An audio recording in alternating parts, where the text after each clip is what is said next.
Welcome back to Hero Quest fans. It's been a little while, but we're back. Had a nice holiday break. Wish everyone a happy new year, of course. And I see we got Bohemius ready once again. How are you? I'm fine, thank you. How are you? Good. Had a nice Christmas. Still kind of unpacking. I went away and saw family, and yes, we played some Hero Quest. I got to be a hero playing the trial, of course, with a brand new person who'd never played as Zargon before and another person who'd never played as a hero before. So I played dumb. I let them take the lead, and I searched for traps a lot to set a good example, you know. Let me just lower Carl Casey white bed audio a little bit so you can hear me better. Yeah, so we had a great time, and we didn't get any snow, so we call that a green Christmas rather than a white Christmas. Did you do anything fun? Yeah, we had a day that melted the snow. It was very hot. Almost like a summer day. Oh man, some people would be very jealous, but I don't mind winter weather. When it's bitterly cold and it's not a day off, and there's lots of snow and you can't drive anywhere, that's when I don't like it. But I always think, as a kid, those were the days that I loved the most because you got off from school, you didn't have to do anything except play. Oh well. Yep. Now we have responsibility and things like that. But here we are. Well, good. So we've got Icon Hatake in the chat. Welcome. Can't join us, but he's gonna watch. So we are playing the Crypt of Perpetual Darkness, Joe Manganiello's, I was gonna say proprietary, but not for much longer from what we've heard. So I guess we gotta address that. Told you. He told us, Yeah. ladies and gentlemen. And Those Cristobal at LaGuardia de Morcar are gold. Yep. Those leaks. They were true. It was all true. Well, I don't know if it's all true, but some of it was true for sure. Yeah, so Crypt of Perpetual Darkness is really coming to retail based on store leaks, which in the past, those store leaks have always been reliable. I don't think they've ever led us astray except posting images that were purposely designed to get us guessing and thinking, or maybe occasionally they would have something in the description that would be a little bit off, maybe just copied and pasted from another, past release or something of that sort. But otherwise, I mean, it looks like, yeah. So the thing that let me back up here. So I'd always heard, and Carmine used to talk to us a lot. Sometimes he talked to individuals, sometimes he talked to the group, but he would kind of give us little hints at things and say, well, if we did that, it would probably be like this, so couched in very tentative language. So he didn't make promises, but he did kind of get us thinking. And it was like they want to release all this stuff, all this formerly exclusive stuff from the Mythic tier and the campaign. They wanted to put all that out in retail, but there were some obstacles to getting that done. And I always got the impression that it was something to do with Joe Manganiello himself. We didn't get specifics, like was it, something in his contract that said that, he owned it or he had to sign off on it or something like that. But Amalgamash, I think, got the same information because he was basically saying, the famous quote now is, there's a Joe-shaped door that the crypt is behind. So whatever it was, they must have resolved it. And if that's the case, I say, thank you, Joe. I made a little joke. It's like 2020 to 2024, Joe! 2025, Joe! So. Hey, Joe! Joe! All the people that ask for it, though, be careful what you wish for because you will get it. I mean, I've said before, I'm not insulting to the man, but I mean, his thing is D&D. I think he was kind of new to Hero Quest, and personally, I feel like he wrote this like a lot of us did back in the day as kids. We write a quest, we come up with really cool ideas, what we think are really cool ideas, and then our friends are playing through it, and it seems like they're just, they're defeating our traps a little too easily. They're getting through this. They're getting a little anxious, a little bored maybe, and I'm like, okay, fine, fine. I'm just gonna make it hard. I'm just gonna make it really, really hard, and just do it like that. So in a way, I kind of experienced a lot of nostalgia, I guess, which is funny, playing a brand new quest like this because it reminded me of the types of quests we wrote. But in terms of like the story and the seriousness and the quality, I mean, Stephen Baker is way beyond this. And even what I've read of Teos Abadi is a little bit better than this. So you will get it, and I'm sure there'll be tweaks and updates. I'm excited to see it as an opportunity for Avalon Hill to like put in more of those things that were missing from the retail. So maybe they would, I don't know if they would put the Witch Lord in there or Mentor or Sir Ragnar, but we definitely would get the dragon now that we have a First Light dragon too. And maybe custom tiles, maybe redone artwork, or just anything. But the fact that so many people still want it, they felt like, hey, I missed out. This really sucks that I couldn't pledge. I couldn't afford the scalped, version of the mythic tier. This will give them a chance to buy that and play it. And really, the thing is, you can use this stuff any way you want to. So if you don't like Joe's take on something, you can remix it. You can, use it as inspiration for your own thing. So I think it's great. I think it's a great idea. And the fact that, at least from what I saw, maybe you can express a different view, but I was thinking the price point made it look like it's going to be like Spirit Queen's Torment, Prophecy of Telor. So probably that smaller box gives us kind of an idea how much is going to be in the box. We were open for a big box and a change because we see this quest is lacking a little bit. So we thought they would have been like healthy for this expansion to be expanded. So you were hoping But for yeah, like maybe a full I was full open. rewrite. I was open, but I know yes, but yeah, let's say deep, very deep. I knew the option could have been the small box, and they don't change anything. Yeah, probably they're going to point, like you said, in because anyway, the leaks talk about the box should have come at the same time of all the rest of the mythic stuff. Okay, so probably they put it all together. And they did a small box with the four female heroes and all the other part of the mythic. I don't know. That one is still something that is not predictable yet. Thanks, Ribby. Appreciate that. That's awesome. Okay.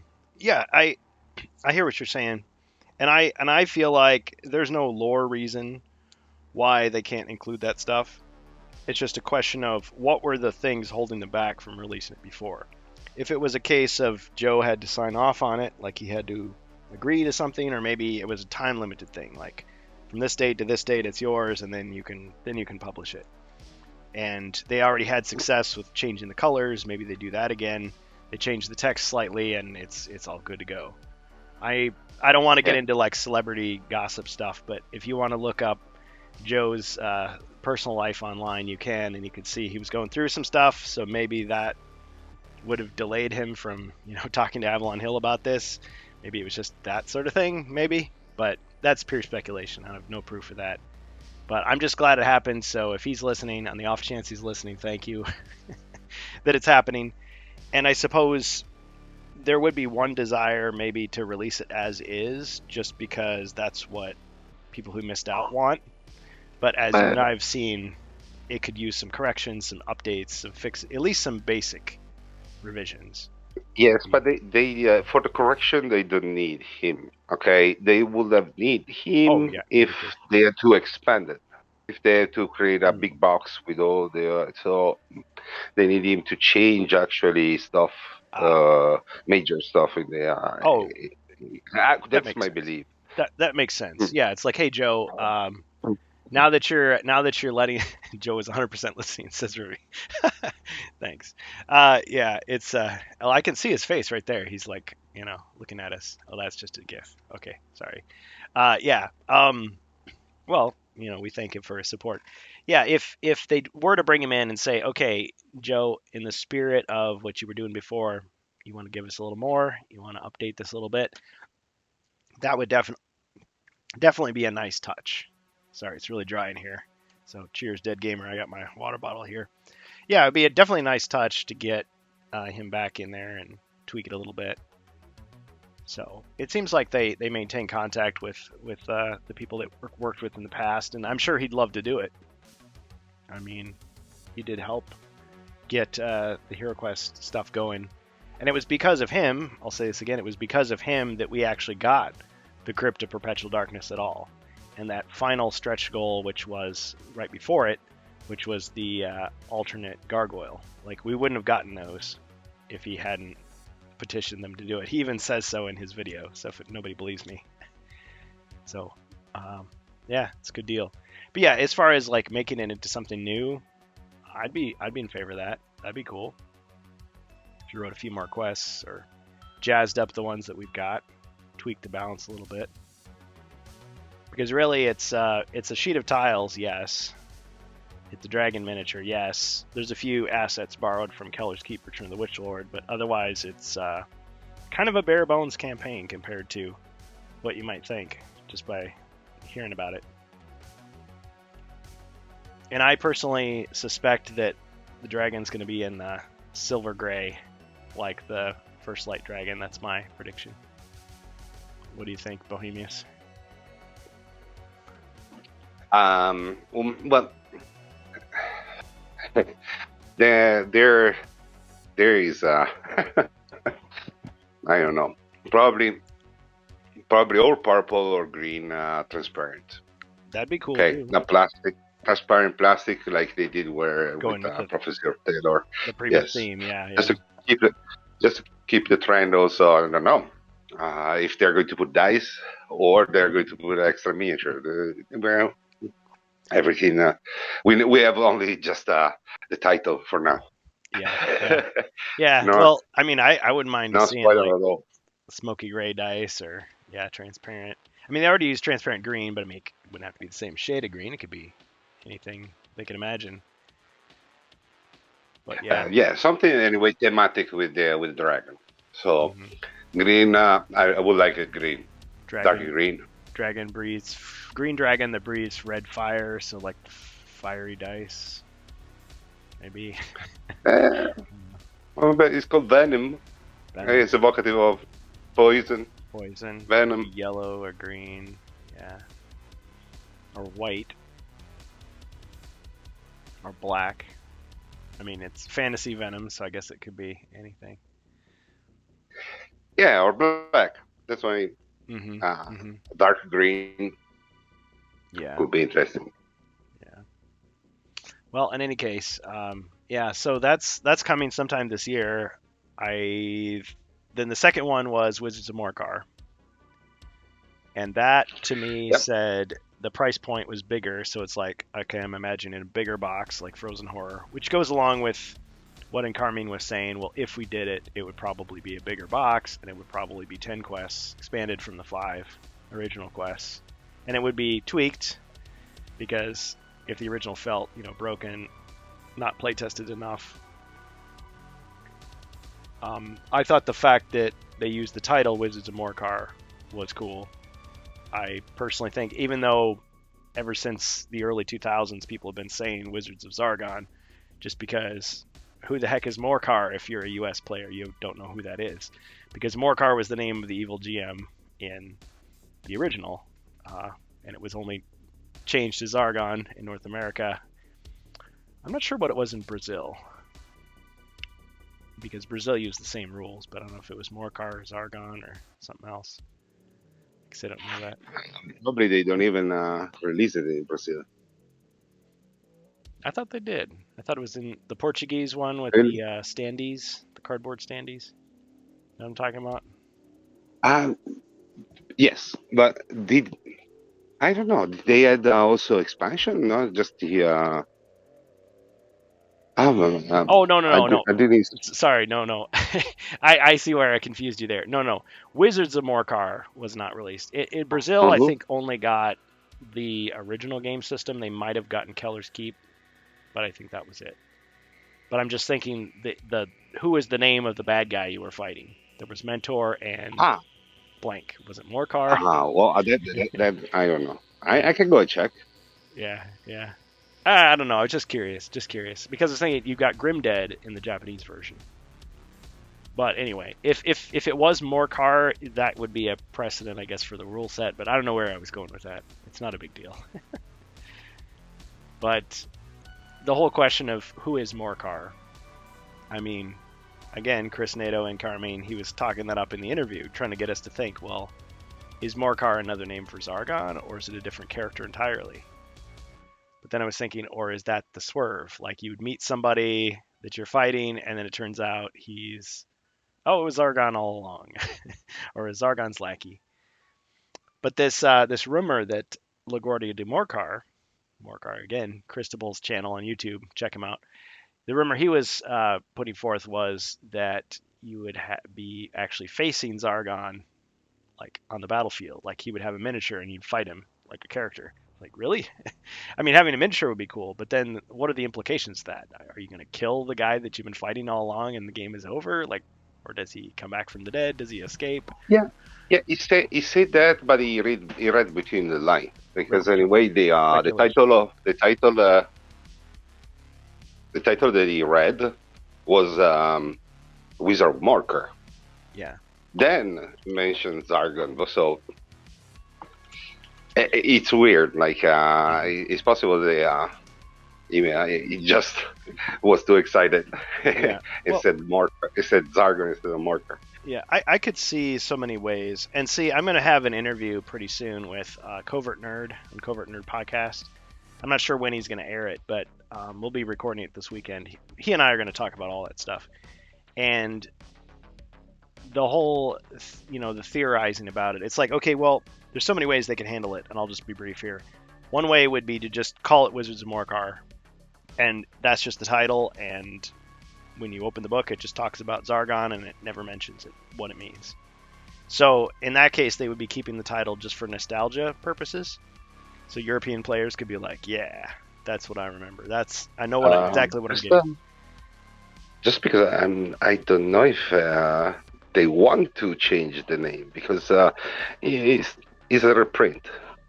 Yeah, It's a yeah, reprint that they want to keep everything more original possible. If they change the title, is a major change. yeah. I gotta acknowledge this guy in the chat here. So Dat Ninja Red Rum 661877 saying, "Saw you guys went live in Bengus's Discord." Well, that's awesome, and I appreciate you joining us. Sorry for caps. No worries. I'm working with a Moto. These phones suck. Well, no worries. We're glad you joined us on HeroQuest fans, and we've been gone for like 3 weeks, so on vacation. So we're kind of catching up on things. And I was like, they always joke with me. They always tease me in the Discord, like, oh, every time you go on vacation, that's when something happens. Some big news dump happens. And I stayed one extra day because of the weather before I left town. And sure enough, we get these store leaks saying Crypt of Perpetual Darkness and Wizards of Morcar are coming to retail.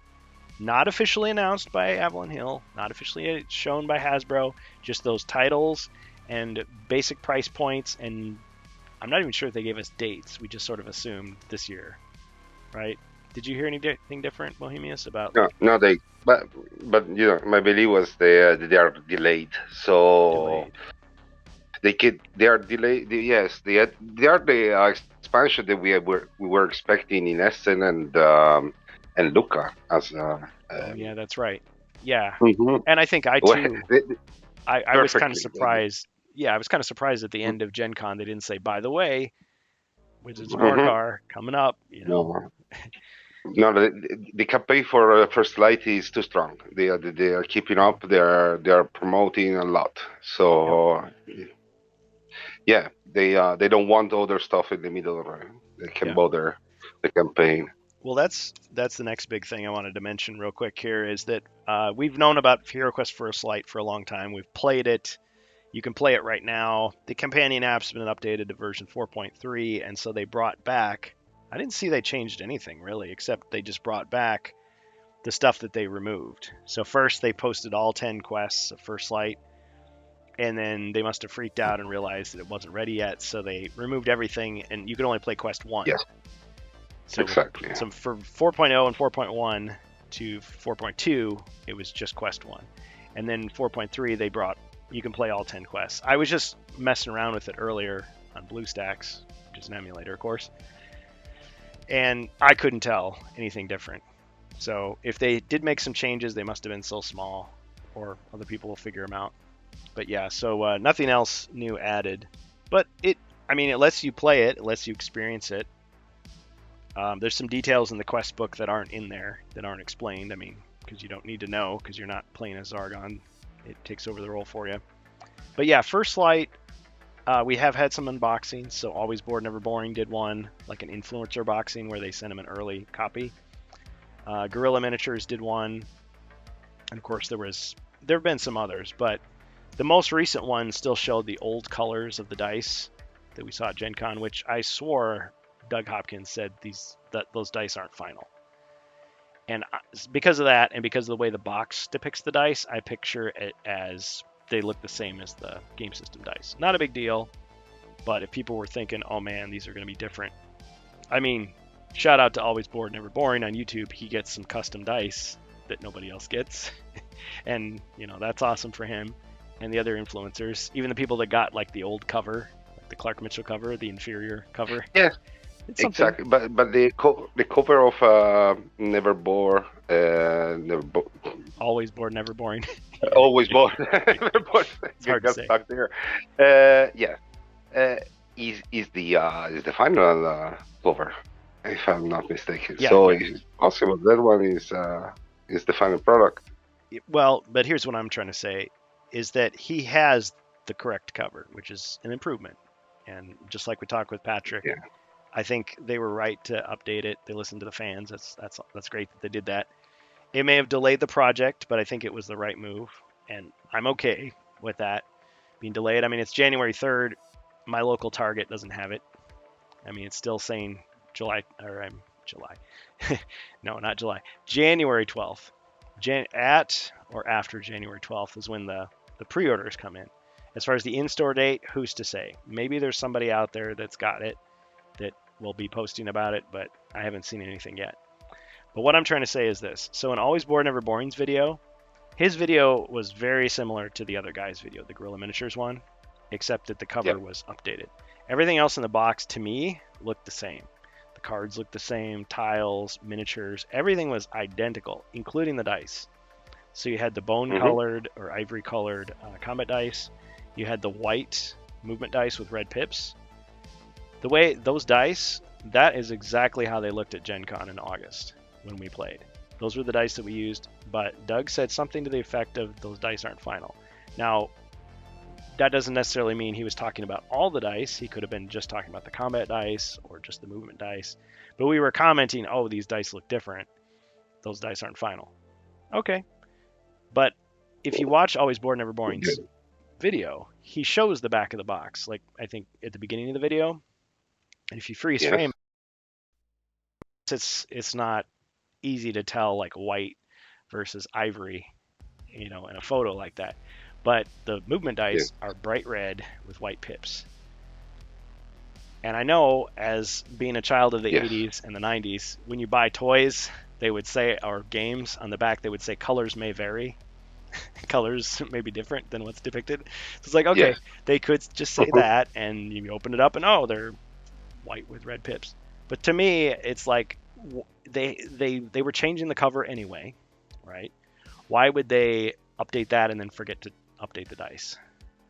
Like, it's true, printing a cover maybe is easier than printing new dice, but I think that the cover is telling us that it's going back to the other. You know what I mean? It depends which order went on the pipeline. Yeah, that's true. I guess my argument can be defeated because you could say, well, maybe they made all the dice already and they changed the cover, but it was, it doesn't matter. But I feel like having the dice red with white pips. I mean, I prefer the shiny gold pips, like the classic, the way the classic dice look. But fine, the bright red dice, at least that comports with the text in all these other expansions. They all say the red dice, the red dice, the red dice.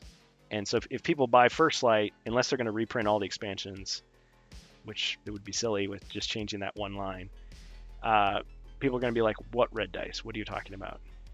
I mean, unless they put it in a line, or the movement dice. Red dice, movement dice. It's the same thing.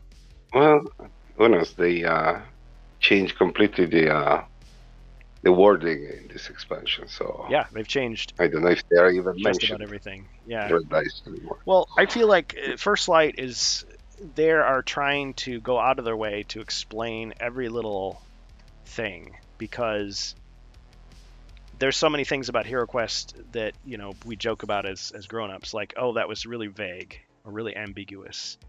There was all these gray areas in the rules, and a lot of us just assumed, we used our imagination, our child brain, said this is what it means, and we just played it that way for years. And there's kind of a cultural, I guess, collective discussion about it. People said, well, here's how I read the rules. No, here's how I read it. Courage only lasts for one turn. No, it lasts until you can't see monsters anymore. Oh, okay, well, and then we fight about it or whatever. And so with First Light, they're going to say, okay, well, we'll write it very specifically to zero in on the interpretation that we want, because we know people can change it, but they would try to pare it down because they want the first time player not to be, I don't know, just maybe they're thinking people are threatened by that ambiguity. They just want to say, okay, set it in stone. It's very clear, very precise. And if you want to change it, you're changing it, rather than just, wait a minute, what are these rules? I don't quite understand. How are people playing this? And so they could explain a detail like that. Well, it says the red dice. What red dice? I don't see any red dice anywhere. What are you talking about? Because the only place you get red dice are in the game system box. I don't know. It would make sense to me. I think it would be a mistake if they just kept the things as they were. But that's fine. He's probably what they wanted to do at the beginning of the campaign, to create this new revised rule set. But they want anyway left open to the interpretation. So the first iteration, let's say, was more forgiving on the rules. Yeah. This one, yes, it looked like more strict. But like you said, he's also the target. Okay, the new generation, they want stuff more precise. They don't want to to get lost in interpretation, or so they want something that is more solid, more reliable. Yeah. Yes. I agree that a person buying a brand new game in 2025 shouldn't have to get online and read a bunch of forums and fan, chats to figure out how to play the game. Yeah. It should just be right there in the box, so that you can just go ahead and it'll make sense. And then later on, if you decide to do your own research and if you want to modify the game, well, then have at it, do what you want. But yeah, it should be all there, ready to go, easy. A 10-year-old can understand it. That's great. So I don't blame them for doing that. And you're right. You bring it to retail. Well, and I think lots of people said this, and I'm anticipating it too, is a ton of people who never heard of HeroQuest before, never touched it, are going to get it and start playing, and we'll start to hear from those people online. Like, oh man, HeroQuest is so great.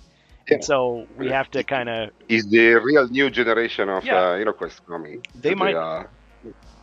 We have to be gentle and friendly with them, because it's possible they might react and just be like, who the heck are you guys? Like, why do you think you know so much? Like, you can't tell me how to play this game. We've been here for 30 years. Yeah, the whole grognard thing. Well, thankfully... We were waiting for you. We were waiting for you, yeah. My experience of HeroQuest thus far, and granted, I'm not in every community. I'm not on Reddit or X or whatever. I hardly spend any time on Facebook at all. It's mostly like Yield in, Discords, and not much else. So it's possible that there'll be people out there that'll be really mean to these new fans. Hopefully not. And people get into big fights. Yeah, But sadly, yes. Sadly, yes. sadly, well, there's some people that, The, yeah, there's the definitely some people that will. toxicity, Yeah. toxicity is everywhere. You cannot Oh do yeah. anything about it. Uh, You have to be strong enough to just ignore these people. oh yeah. If you've been to the internet before, you know what it's like. I once had somebody blow up on me online, basically saying like, since I wasn't a Warhammer fan, like I couldn't talk about it because you have to be a Warhammer fan first to really understand Hero Quest. I'm like, not really, but I mean, I get But you what they see, were trying to say, but yeah, a real except Warhammer fans from the old times they take you aside and teach you, okay, without bashing. they would try to Really. win you Yeah, over. They would try to get you to exactly. join the cults Yes. rather than No, now is exclusive. No, yeah. you're not part of the community. It's like no, you You want should more not players. be allowed to talk. Yeah, you want more people. My experience with HeroQuest players has been, no, that's a really cool idea you have, but let me show you this other cool idea. Like that's usually how it is. Or, oh, okay, you do it that way. I did it differently. All right. Well, it's kind of a live and let live. Let me share my idea. We'll kind of like come away with a little something different. The only time it gets into fights is when people are like saying, "Oh, well, I'm going to take this away from you." It's like, you can't do that. Like, how dare you? But yeah, or it's just like maybe the philosophy of how to be Zargon. Well, what should Zargon do in this situation? But when people are asking that question, they know already that you can't force their hand. Like you can't kick my door down and take my pieces away and say, no, you must do it this way. It's like, no, you're Zargon. You get to do it the way you want to. But here's how I do it at my table. What do you think of that idea? Or, oh, I hear your idea. I think I'm going to, I'm going to do it similar to that, but I'm going to do this other thing. Oh, okay, whatever. It's not like D&D where we're going to have a new edition. It's going to change the rules for everyone. Or maybe like Warhammer or HeroScape where if they change like the tournament rules, like everybody has to abide by it. If the Magic the Gathering rules change, everyone is affected by it. Whereas you just change one little thing in one little expansion, who cares? It really doesn't change much of anything. Yeah, people are much more willing to accept that. So I think it'll be good. But at the same time, I always have to keep in mind that it's possible that we'll get a huge influx of new people, and they might start to outnumber the old fans. And it might be possible that they would have different desires for the game than we do as old fans. And it's possible that Avalon Hill, Hasbro would start listening to them more than us.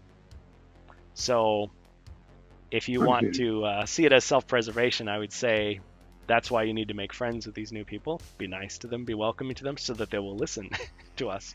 If you are mean to them, or whatever, bullies to them, they're gonna ignore us, and we may be left behind. But they may view the game very similarly to we do. It's possible. Many things are possible. I don't know, Bohemius. What do you think about that? It's the passage of the torch. The possibility to create they're going to not be aware of the game and start like completely new communities. That's a possibility. Yeah. Okay. And it would be important to keep the communities connected, old and new. That's for real, for true. It's really a problem. I never even think about it actually. But yes, there's a possibility also because new players they're going to see and have a different philosophy in looking at the game. I just had a funny thought. Yes. What if you start to have people who come up with things that have already been thought of? Like, oh man, what if I made some dice, but like instead of 3 skulls, it has 4 That skulls, and it'll be but like it's already black. happening now. Like that's already It's been already happening made. now. You stole that idea. It's already, it's already happening now that many people, of course, nobody can know all the material that is being produced, fan made in the last 30 years. So yes, What there's if? people come out with this new idea, but they don't realize that Yeah. actually it's been already done. But Yeah. What if there was you cannot some? blame them. Yeah. We made a quest and there's like beastmen in it because beastmen are awesome, and there's like a mound of them, and we'll call it the mound of the beast. It's like you stole that idea. No, I didn't. And I was gonna use orange dice in it. Okay, yes, you definitely are. I didn't mean to. Yeah. So Yeah, anyway, yeah, just we be are. gentle, be friendly. It's very unpredictable what can happen. Yes, Yeah. anyway. Yeah. It's like no, my 8-year-old But son because thought of they that. will not. But you understand, they will not connect the new players. Never heard about the HeroQuest. They never heard about Warhammer. They will never connect the two things. The fact Hmm. that they were actually the same thing. Yeah. So it's possible they're going to connect completely to other Yeah. thematics. Okay? I guess in a way, That we don't know. yeah. I guess many of us as fans experience something similar to what they may be experiencing because I'm thinking about, well, I grew up in the 90s with the North American Hero Quest. I had no idea that there was a Wizards of Morcar or a Dark Company or Against the Ogre Horde. I didn't know who Morcar was. I didn't know about the Warhammer connection. None of that stuff. It was all a shock to me when I went online. I think my first inkling of it was when I saw the computer game, the Gremlin DOS game, and they were talking about Morcar. I'm like, what? Oh, they changed his name? And it's like, but then I, later found out, oh, no, this came before. This was based on the earlier version, and then Yield In. It's like, okay, you learn. Oh, I see. My version was a regional variant of the original game that came out years later, or 1 year later. yeah, I didn't know who Zargon was. Yeah, you guys are like Frozen. What? Yeah. Mage of the Who? What are you talking about? Yeah, it's like why is everybody pointing to Mentor and calling him Zargon? That doesn't make any sense. Yeah. So there's a little bit of a culture shock, but a lot of people Yeah. embraced it. They said, "Well, yeah, let's take some of this stuff and like." So you had people converting. Like I remember seeing Frozen Horror characters with like European stats, and people took the Japanese quests and converted them to the North American rules, and people translated stuff, and it was great. It was it's like the world got bigger, and it was cool because it was stuff from that golden age back when the game was on store shelves. It wasn't just something somebody made up today. But, So it but felt already like, there, already when they did that two different um, Hero Quest, the philosophy was already different. Okay, a yeah. European played Hero Quest in a different way than Hmm. the American, and American played in a different way than Japanese. So Yeah. everything was different already back then. Yeah. Yeah, the European version to me it was like the Avengers movie.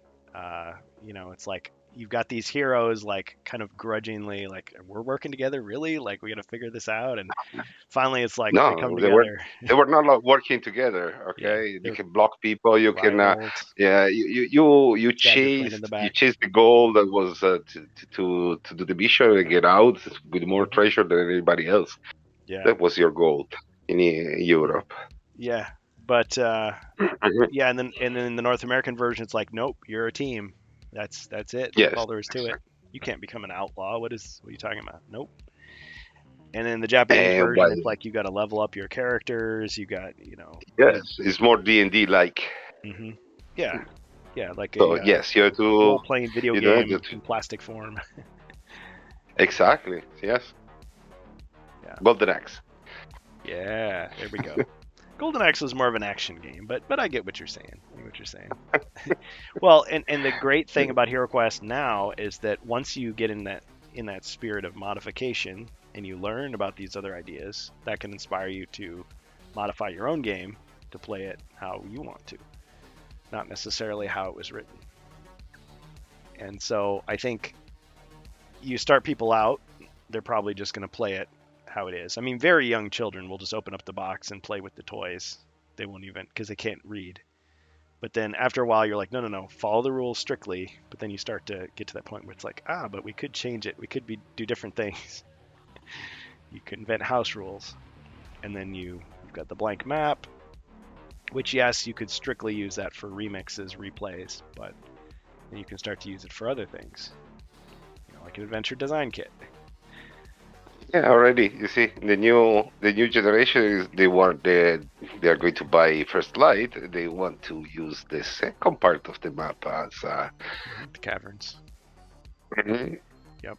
uh, Yep. as the to build their own quest. Oh yeah. Yeah. So I'll be interested and fascinated to see what they come up with. I think it'll be great.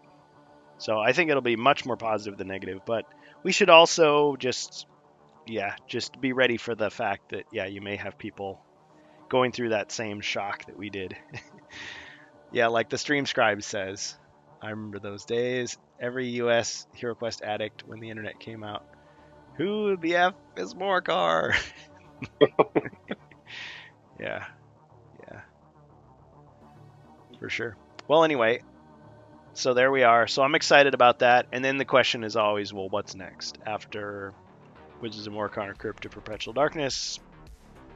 Well, there's all those one-off licensed quests from magazines and books. There's the Japanese game system. Yeah, I don't think they're going to do it. You don't think they're going to do They all never. that stuff? Just leave They, it. they didn't do it. Not even one yet. So they. Well, yeah. I really like when they did the online quests. Okay, they for me were an equivalent of those quests, but they stopped to do it. Yeah, they stopped. They stopped. It seems like, and yeah, we all tend to associate it with the layoffs. It seems like after that point, it seemed like certain things kind of went away or got neglected. We've had to wait longer for certain things, like the PDFs haven't come out as Yeah, quickly. The app, the app's been updated, but it hasn't had new content added you very you, quickly.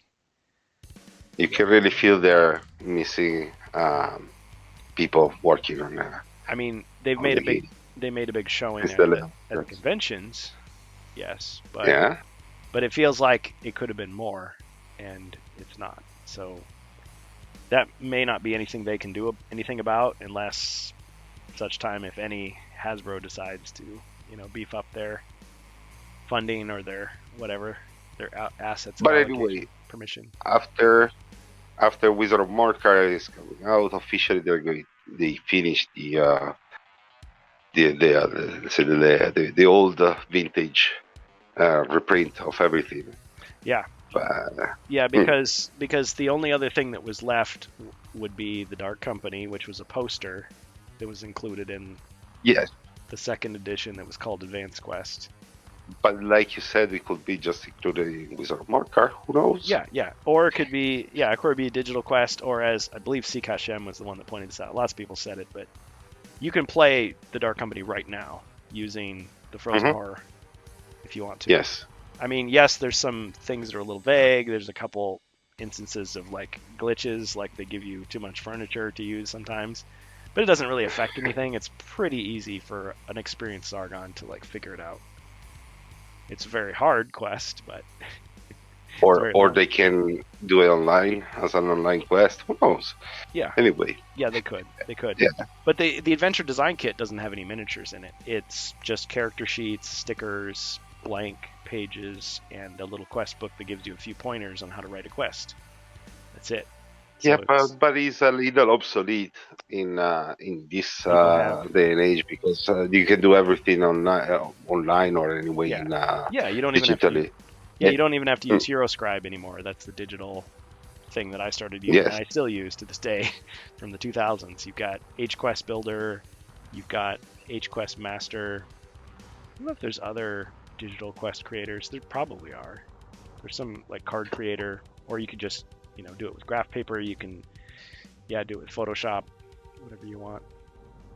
But Yeah. if we want to really think about what is coming after, well, we can always go and check the leaks. And Yeah. they talk about this aquatic expansion. I still You mean believe is swamp expansion? swamp aquatic. Uh, the Aquatic, abominations. well, aquatic, swampy, yes, but it's to me the description that is given in the leaks is vastly different from Jungle of the Truck. Okay, so he was really very confused when he read that because he made a connection that they were the same expansion, but I believe that it's not, and I believe it's coming this year. Okay, probably So another original creation. yes, as a original creation, and it's going to be released the 15th July because it's that's the day for Hero Quest Day. Oh So yeah. for them is their day. It would be a if they perfect keep opportunity if they wanted if to. they Yeah. keep up because they're really behind Yeah. Yeah. with everything with the schedule. Yeah. For sure. For sure. Well, I wouldn't mind. I mean, it sounds cool. Maybe you could have a water-based hero. An Aquaman type character if you wanted to. The fact is, Cristobal didn't say the title. Also, his source didn't say the title because he was confused too. We thought they both thought because that expansion could not have been Jungle of Deathtrack for only one reason because the source said the um, the expansion was not ready, and in that moment in November last year, Jungle of Deathtrack was already in production Ah. for sure too. Okay. So yeah, they were just working on that expansion. So nothing was ready. Nothing was in print. They didn't have uh, a title. They didn't have a miniature. Nothing. Just Mhm. Well, it was just doing the translations. I feel like Avalon Hill is not deliberately going to put out fake information to fool us or to expose a leaker. I think they will put Hmm. vague things, puzzles to get us to solve, No. like the fake cover for Jungles. Um, it's always possible people will make things up to get attention. People will start false rumors or just misread something or misspeak. I mean, I've done that. I've misspoken. Hmm. I dash off some opinion. It's like, wait a minute, people could interpret that this way, and that's not what I meant at all. And then it's like, oh man, I'm sorry. And Cristobal apologized too, but uh, I could get the idea that yeah, somebody's working on a translation or somebody somewhere in the production sees something and is like, oh yeah, here you go. But I mean, they might filter it through their own interpretation, and then the person that hears the leak, filters it through their own interpretation, and just like it's a snowball effect. The rumor can get out of hand, or Yeah, sometimes but plans change. the rumor is being extremely precise until now, apart the delays. So So maybe it's that's why just I coming strongly eventually. believe. Yeah. Hmm. I strongly believe precise to the point that the order of the expansion that the leak predicted is unchanged. Okay, they are coming out exactly in the order expressed by the leaks. Okay. Well, I'm not sure what I think about this yet, but I mean, right now it's all we have to go on. So maybe so. No, So I am open to the discussion because I'm telling you, I didn't see any error till now. What the error was human error. It was our error in interpreting mhm. the leaks in a different way. That's what that was error, not the leaks Oh itself. yeah, and the speculation can be wrong too. Like I was thinking, well, maybe Jungles of Deltrack is the Dwarf Quest back. Nope, not at all. Not even close. Well, in a way, But I can understand why people might have thought that because in a way, it is. you've got the explorer is a dwarf type character. You've Yes. got dwarves, and I'm not going to spoil what you guys are playing, but there's some Hmm. connections. There's some connections.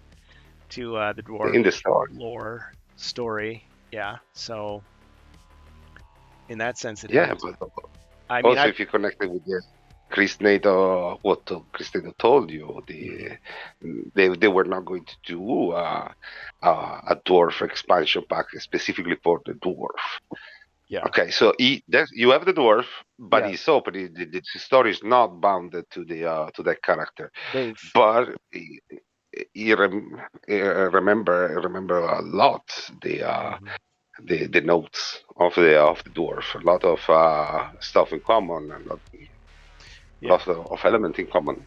yeah. I was definitely given the impression that their goal was not to continue that format that had been started with the barbarian and elf packs. They weren't going to give us the 3 solo quests and the specific potions. They were just going to basically abandon that idea. And they weren't going to Yes, that feel doesn't mean that they are not going to do it. For example, the solo quest, maybe people like it and they request it well. and they're That's the doing other it half anyway. of it. Yeah, that's the other half of it, and that's Doug's comment was constantly like, "Tell us what you want, show us what you want," because yeah, they may have a plan, but if they see that the fans are all in the opposite direction, they're going to go closer to us because that's what they want us to buy it. It just may take 18 months for them to get to Yeah, that, fulfilling maybe that they're not promise. going to be solo quest exclusive for one specific character. There is going to be Oh, solo quest like for into the any character. like into the Northlands Yeah, did that. Yeah, it was like for yeah, any hero, not just the barbarian necessarily, just because it's his expansion. And they converted all those exclusive exactly. potions in Rise of the Dreadmoon. They already did that. So yeah, I feel like this is I'm rehearsing all the things I'm going to be saying to Cristobal, or not Cristobal, to Covert Nerd tomorrow. We're going to be talking a lot of these, but this helps because it gives me like yeah, kind of the things that we'll be expressing. Yeah, I So think, uh, well, and he didn't say it in a mean way, like oh we would never want to make the dwarf and wizard quest packs. It's just that the way those things exist, most people don't know they exist, and most people have yeah. even fewer people have actually read what they are, and the people that have read them know that they're unfinished.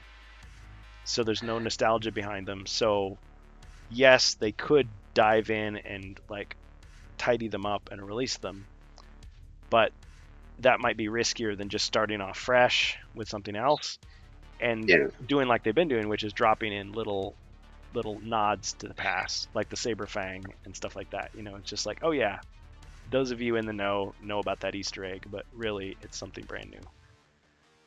If you want to read between the line, Luca, Doug Hopkins said they're working on new different wizard. Okay, so he actually hint they're going to do something similar to Jungles, where they put the barbarian in the dwarf alternatives. It's possible they're going to do the same for elf and wizard. Create two new classes that are parallel that you can choose as an option. That would be interesting because Hmm. I know there's people out there that would hear that and say, well, what about the Warlock? Isn't that what the Warlock already is? But Yes, they've but already an established that extra one. they've already established that there's several hero characters that have magic, but the wizard has a lot of magic, whereas these guys just have like 3 spells. And they've already given us the characters that are not magic focused, but they have skills instead, or styles, I guess Yeah, in the but case of the monk. they play different. They play different. Yeah, The wizard anyway is still like an utility character, where the yes, warlock is at DPS, is doing damage, is doing yeah. a lot of damage. The warlock Is a is turtle. the warlock is kind of selfish, I guess, in his powers. I guess in a way the monk is too. Like a lot of people think of a monk as like a healer or support character, but it's more like he gets in there, he beats everybody up, and then he escapes. Other people have to Yeah, heal him. Yeah, when I can see like new items, okay, available only to wizard-like characters, like mm. warlock, Wizard's the new arsenal. character, the command, the wizard itself. Yeah, So yeah, I would be all in favor of that. I now since I have seen Luca's Lukaposki's completion of the Wizard quest pack, and there's a lot of things in it I like and I'm interested in and excited about, but maybe I'm too much of a nerd for old HeroQuest stuff. Maybe I'm not. Maybe my view is not shared with everyone. Maybe Avalon Hill is coming up with something that's more appealing to more people. So I guess I trust them based on what we've seen so far. I mean, they've made very few mistakes along the way, and when they have, they've been as quick as they can to try to correct them. So I think they've got a pretty good handle on it, as long as they're allowed to do what they do. Like the last thing I'd like to see is somebody from up on high like jump in and like try to interfere with the trajectory they're on. But so far that hasn't happened, I don't think. Maybe a few distribution things, maybe a few regional things logistically have been a problem, but as far as just design, creation, mechanics, it seems like they know what they're doing. They did a great job until now. Yeah. And then the question is always, well, would they ever just pause and say, okay, we've created enough new stuff, now let's just focus on expanding the market and getting the game into the hands of people and promoting it and getting into more stores. Like I wouldn't have a problem with that, because eventually it's like, what, you're going to have like 100 expansions that are all on the store shelf. Like that would seem to be very difficult. So that day may come, but I don't know when that would be. I mean, who's to say just because they finished Wizards of Morcar that that's the end, or just because they do the last one that Christabel's rumor mentioned that that's the end. I mean, a lot of people are, and myself, I've done this too. It's like when an expansion comes out, it's like, but what if that's the last one? What if there isn't one after this? Yeah. What if Hasbro is like, no, we're shutting it down. My belief is 2026 is going to be the last year. Well, that was the year that they said, well, we're going at least until 2026, and the app says 2026. So that must be the plan. But I could also imagine if they're doing really well or they're continuing to grow, maybe they would change their mind. Maybe their bosses would say, let's keep going. And that might be a good thing or a bad thing. I think of TV shows that, have the greatest ratings ever, but then they have a really terrible season and then they lose, they keep losing their audience, and then finally people are just like, don't even care anymore. Like, I don't want it to get to that point. I don't want them to wear out their welcome. So them ending on a high note would be fine. But I would still like to see it, like, after 2026, you could still go into a store and buy HeroQuest. Like, it wouldn't just disappear. Doug hinted on a leveling system. Okay, possible. So Japan. It's not good. It's not going to end there. You understand? The legacy they want to leave to the people is something they can expand, not just in the quest, but also in the level of the characters. Well, and I was revisiting an old interview, the one, I think it was the first one I ever did with Chris Nato, and he said something about, well, initially we wanted to have monsters who could open doors, and I haven't totally given up on that idea. And I was like, well, wait a minute. Okay, so we've got the raptors opening doors. Well, technically that's the good guy raptor, not the bad guy raptor. But we do have the Wizards of Morcar who can open doors and activate rooms. So was that a hint? Or was that, and in the leveling system we already have in the Japanese quest. So officially, even though they're but not officially, you can create what you want. Anyway, well, even Killer's Keep have a like situation. Spoiler alert. Oops. Where no, not even that. Even the second quest, the rescue of Sir Ragnar. Okay. Activating. Yes, exactly. Not actually a monster opening the door, but an event in the quest. So it's something that mechanically is always been there. Right. Well, and when these guys, these designers and these employees are telling us, through using me as a mouthpiece, for the public, it's like they're giving us a new idea, but it's still rooted in an old idea. that we just haven't seen brought back yet. So I like that fact that they're still mining the lore and the backstory and the archives of HeroQuest to come up with these things. So it still feels And, like it's connected. and I believe the last quest we played of Crypt of Perpetual Darkness used open the doors same way. So yes, I mean the concept is there. Mm-hmm. Yeah. Well, I guess it's kind of like when they gave us monsters that had spells, like with the specters and the Magus guards. It's like I was like, who cares that these Chaos Warriors can use magic? Like that's nothing new. Like that was my attitude. My attitude was that's not new. We've had that many times before. This is boring. Why did you do that? But then the more I thought about it, it's like, okay, well, but this is a monster that officially has a spell. Like every time you see him, there's no notes required. He automatically has those spells. Okay, fine. Plus, he's standing next to a Chaos Warrior. Well, the Chaos Warrior doesn't have the magic, but the Magus Guard does. So you could put them both out. You could field them at the same time if you wanted to, without having to homebrew. Oh yes, this specific guy has these specific spells. Let me add another note saying this guy has. It's like it's already there. So yeah, you could say something like that. Like you've got a character and he's got spells.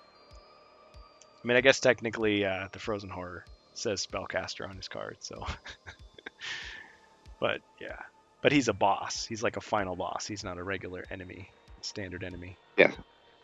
Yeah. So it's new, but just in a new old way. Wardecon's got a comment here. I would like to see new expansions from Avalon Hill that expand the spell groups. I'm with you on that. Wordicon continues, keep what we have, but add 2 or 3 to each category. Well, my friend, if you pay attention to what Luca Pasky is doing, I think you may get what you're asking for. Wordicon goes on to say, like to see them add some new weapons as well. The glaive, spear, bow, and boomerang as examples. Most of these are in the game, but not usable by the heroes. Yeah, totally with you. Yeah, I've started having fun with those goblin archers with their boomerangs and their grenades. And the spear, I mean, we've gotten several versions of the spear, but just not the version that was in the first Hero Quest. We've gotten the dragon spear, the Ice Queen spear. Yeah, 2 dice diagonal, and you can throw it like a javelin. Yep.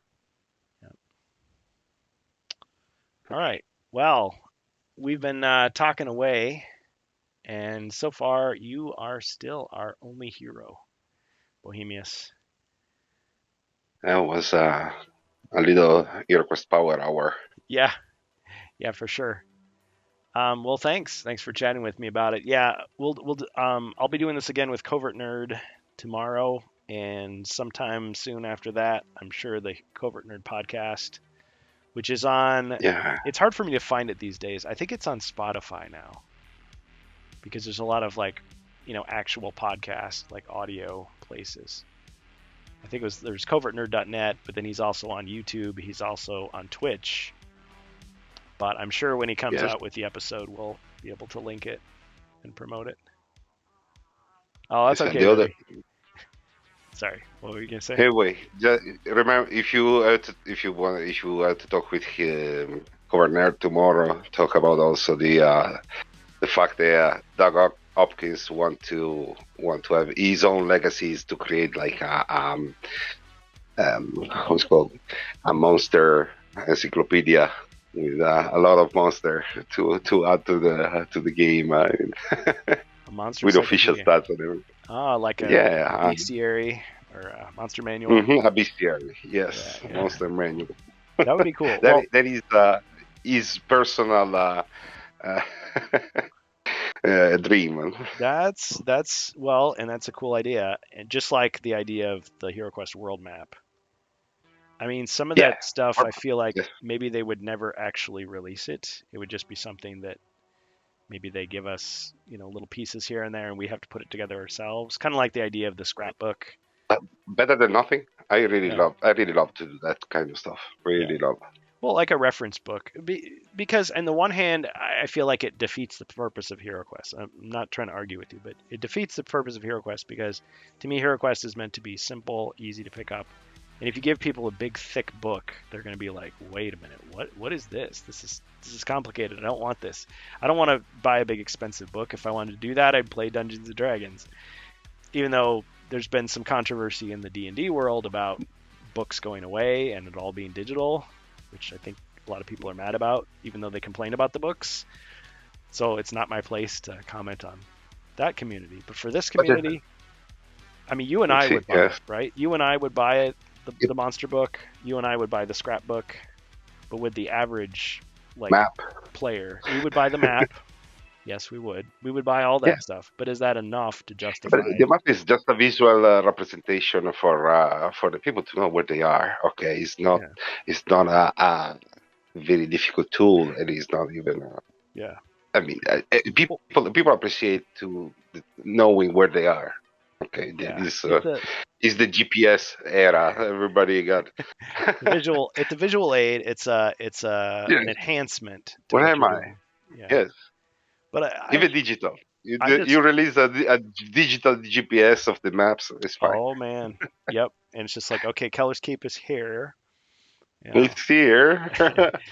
We need to take a mule to the mountain for up to here. Then we take a cart.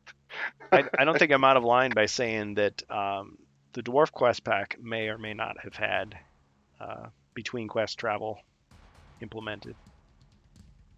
Now the question is that something like if you printed that, would people like it or would they just think it was annoying?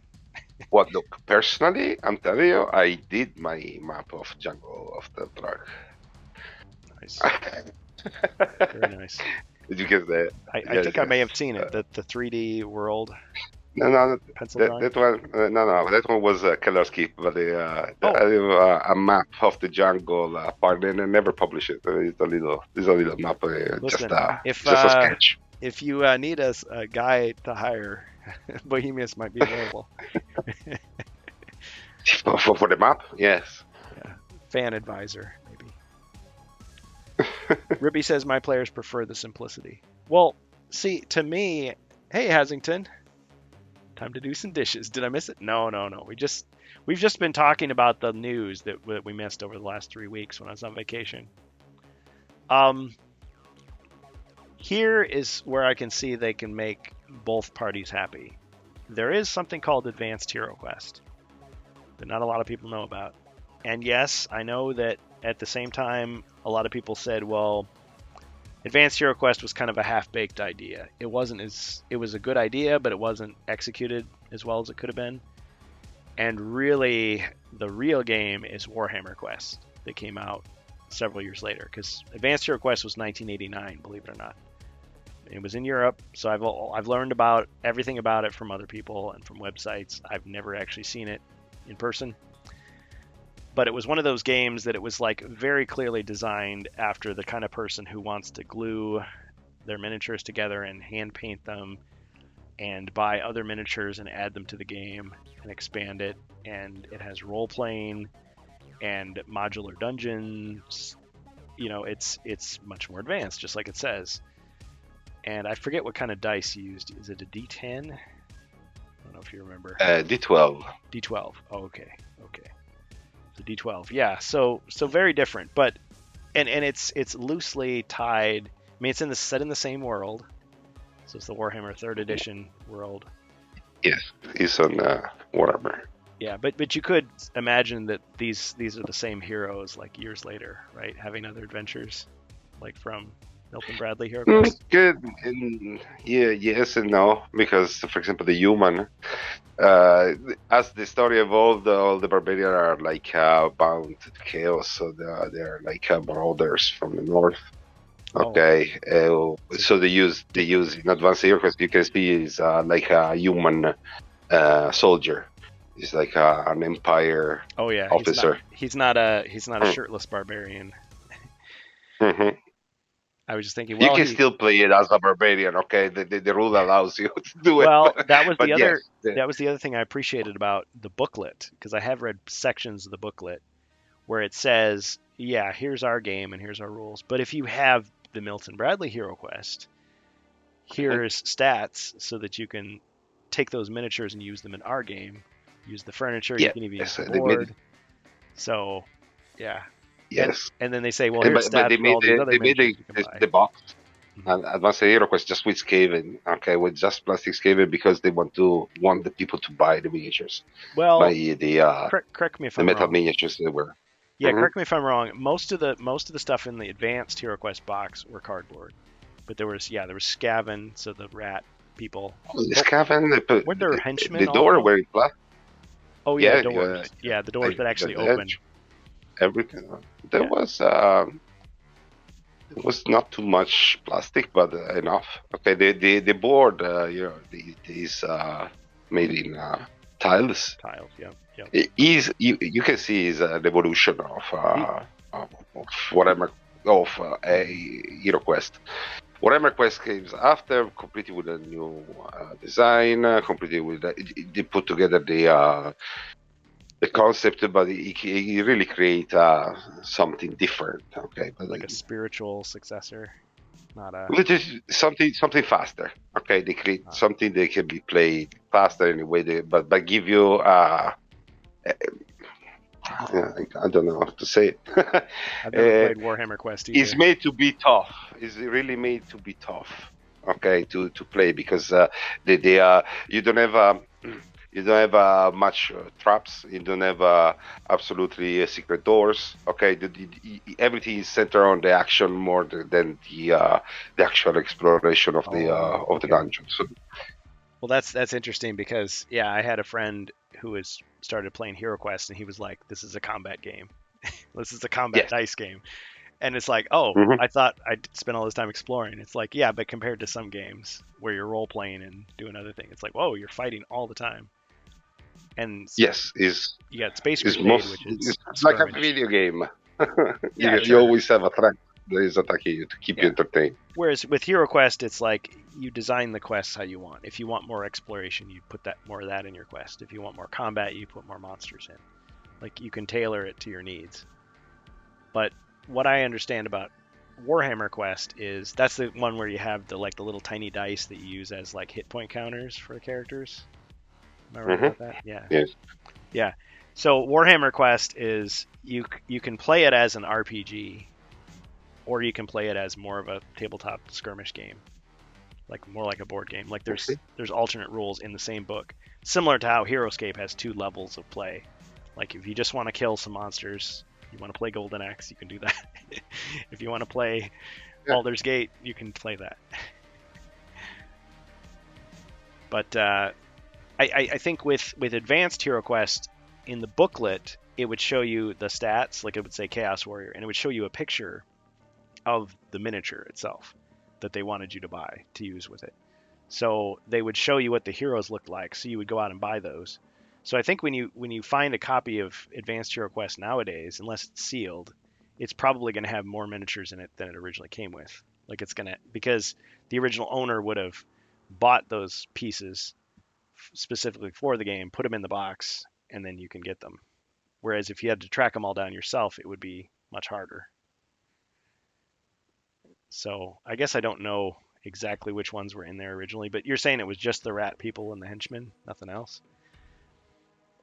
Or in the doors. I always forget the doors, not the band. Well, anyway, maybe someone at Board Game Geek could tell us. But Hasington Paints had a comment. The UK Hero Quest Advanced was the one with the Dark Company and the Men at Arms.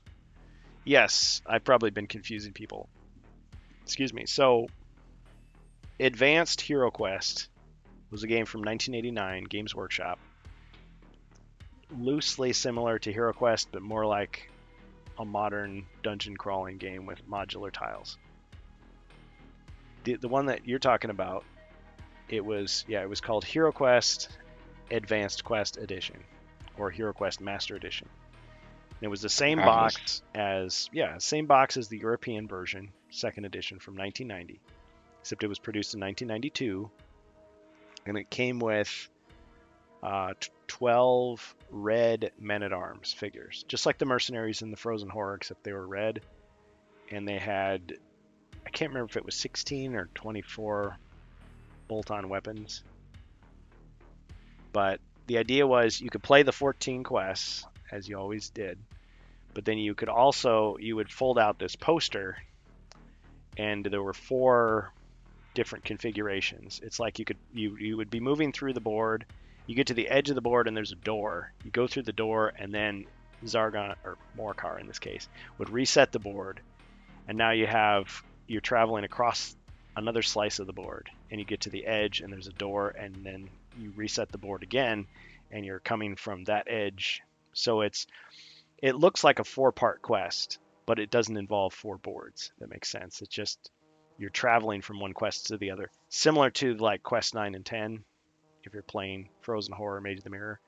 But you could also backtrack, and all the monsters would come back that you previously killed, unless they were like a boss monster. You would win by killing like a specific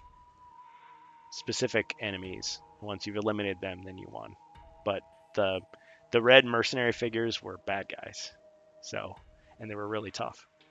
I've played fan modifications of it. I've never played the original. But the poster that you would fold out, it would show the 4 boards, and it would show them, things were color coded so that you could see like what the notes were. There were lots of notes. There was like shrines where you could like restore your spells or your health at a risk, of course. And there were monsters that, like, if they rolled 1 black shield, they would block everything. So it looked very challenging. Phoenix made a version of it, but I think his version, since it's not using the original color coding, it's using just the North American symbols, it's harder to figure out where stuff is. It's easy to misread it, and I find it kind of hard to understand. But once I saw the original, what it looked like, I was like, oh, that's how it's supposed to work. But yeah, Advanced Quest Edition. So it's kind of like you get the base game, but then you also get like a super challenge that you can play after that. And that Dark Company was never released in the US. But yeah, I would love to see that come out. Again, as Bohemius was saying, to get that legacy stuff out. But you could just do it as a digital quest very easily too. Because with Wizards of Morcar, they'll be giving us presumably another set of mercenaries, and you could use those to play it, whether it was in the box or not. Hasington Paint says, my dad had like 3 copies because he wanted 4 boards to sit all up at once. See, that's the thing. Even though it's not supposed to be played like that, so many people who had that option would want to try it. Like, hey, everybody, I've got my 3 friends. Everybody bring their copy of Hero Quest. We're going to put them all together in a giant, table, or we're going to push tables together. We're going to play it on the floor and have this ridiculous setup. I mean, sure, why not? By that, these would be the same kids who have enough floor space to play Battle Masters. Okay, one last comment from Hasington, and I think we should probably do a quest if you've still got any energy left. Hasington says, I've got an 18-kilogram box on the way to me with another mini-based game. My pile of shame is about to explode in size. Well, hey, don't feel bad. I got mini miniatures, not just from you, Bohemius. I got some more from other people that gifted me this Christmas, and I will show them on one of the streams, but just not right now. So yeah, I've got more stuff to paint. It happens. It's fun. I think as long as you put them to good use, that's the key. It's a pile of potential, not a pile of shame. All right, Bohemius, what do you think? Should we dive back into the quest? We can continue to talk. No, I'm joking. Okay. Few hours later. Yes. I'm going to. Yes, I pick up my druid. All right, excellent. Yeah, it looks like you'll have control of the heroes for now, unless we get someone else joining us live. All right. We've got Joe's watchful eye there.